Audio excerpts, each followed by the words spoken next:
দ্বারা বিভাজ্য কোন কোন সংখ্যা? না, কোন সংখ্যার শেষ তিনটি অঙ্ক শূন্য হলে অথবা 8 দ্বারা বিভাজ্য হলে সংখ্যাটি 8 দ্বারা বিভাজ্য হবে। এখানে কয়েকটা সংখ্যা নেওয়া যাক। এই সংখ্যাগুলো 8 দ্বারা ভাগ যাবে কিনা আমরা কি করে বুঝবো? কি বলা হলো? শেষ তিনটি অঙ্ক শূন্য হতে হবে অথবা 8 দ্বারা বিভাজ্য হতে হবে। এটা শেষ তিনটি অঙ্ক 248, এটা 8 দ্বারা বিভাজ্য, মানে পুরো সংখ্যাটি 8 দ্বারা বিভাজ্য হবে। আরেকটা কি বলেছে? শেষ তিনটি অঙ্ক শূন্য হতে হবে। তাহলে এটা শেষ তিনটি অঙ্ক শূন্য আছে, এজন্য এটাও 8 দ্বারা বিভাজ্য হবে। এটা শেষ তিনটি অঙ্ক শূন্য নয় এবং 8 দ্বারা বিভাজ্যও নয়, এই কারণে এই পুরো সংখ্যাটা 8 দ্বারা বিভাজ্য হবে না। এর পরে কি বলছে? যে 9 দ্বারা বিভাজ্য।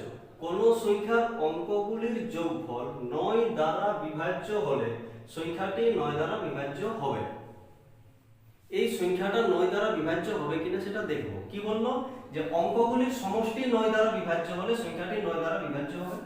অঙ্কগুলির সমষ্টি কি? 6 আর 3 9, 9 7 16, 16 আর 8 24, 24 আর 3 27, 27 আমাদের 9 দ্বারা বিভাজ্য, এই জন্য পুরো সংখ্যাটি 9 দ্বারা বিভাজ্য হবে। এইভাবে আমরা দেখব। এরপরে 11 দ্বারা বিভাজ্য।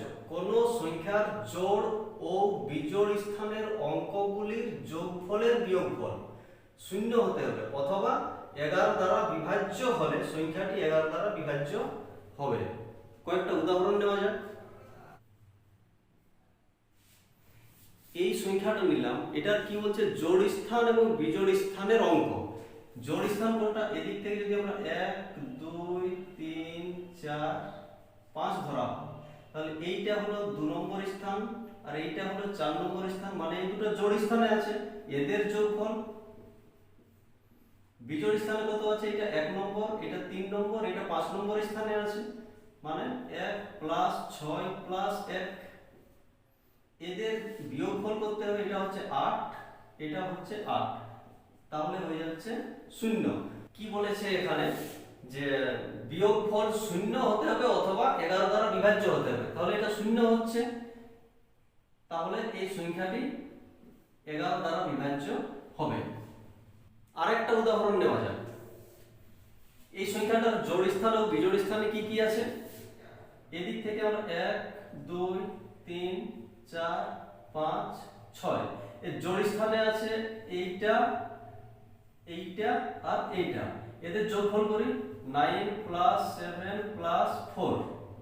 বিজোড় স্থানে কি কি আছে? 3 4 আর 2, 3 + 4 + 2, এদের বিয়োগফল কত হবে? 9 7 16 আর 4 20 আর 4 আর 3 7 আর 2 9, তাহলে 20 থেকে 9 বাদ গেলে 11 থাকে।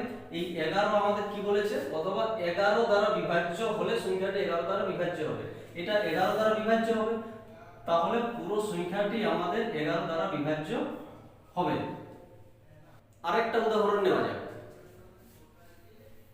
এই সংখ্যাটা দেখি, এই সংখ্যার জোড় ও বিজোড় স্থানে কি কি আছে? 1 2 3 4, জোড় স্থানে আছে এই 3 আর এই 5, এদের যোগফল 5 + 3।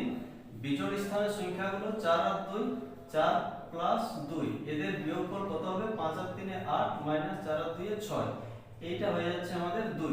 তাহলে এই সংখ্যাটা 0 নয় আর 11 দ্বারা বিভাজ্যও নয়, এই কারণে এই সংখ্যাটা 11 দ্বারা বিভাজ্য হবে না। আমরা এইভাবে দেখব। এরপরে দেখো 12 দ্বারা বিভাজ্য। কোন সংখ্যা 3 এবং 4 দ্বারা পৃথকভাবে বিভাজ্য হলে সংখ্যাটি 12 দ্বারা বিভাজ্য হবে। একটা সংখ্যা নেওয়া যাক, এটা নিলাম। 3 দ্বারা বিভাজ্য হতে হবে এবং 4 দ্বারাও বিভাজ্য হতে হবে। 3 দ্বারা বিভাজ্য হবে কিনা সেটা কি করে বুঝবো? অঙ্কগুলোর যোগফল যদি 3 দ্বারা বিভাজ্য হয় তাহলে সংখ্যাটি 3 দ্বারা বিভাজ্য হয়। তাহলে 7 5 12, 12 আর 6 18 হচ্ছে, এটা 3 দ্বারা আমাদের বিভাজ্য হচ্ছে। এরপরে কি 4 দ্বারা বিভাজ্য কি করে দেখব? না, শেষ দুটি অঙ্ক 4 দ্বারা বিভাজ্য হচ্ছে কিনা সেটা দেখতে হবে। তাহলে 56 আছে, এটা 4 দ্বারা বিভাজ্য হয়, 4 14 56 হয়, তাহলে 4 দ্বারাও বিভাজ্য হচ্ছে আর 3 দ্বারাও বিভাজ্য হচ্ছে, তাহলে পুরো সংখ্যাটি 12 দ্বারা বিভাজ্য হবে। এইভাবে আমরা দেখব। তো আজকের মতো এখানে শেষ করছি, পরের ভিডিওতে আবার দেখা হবে। সবাই সুস্থ থাকুন, ভালো থাকুন, থ্যাংক ইউ।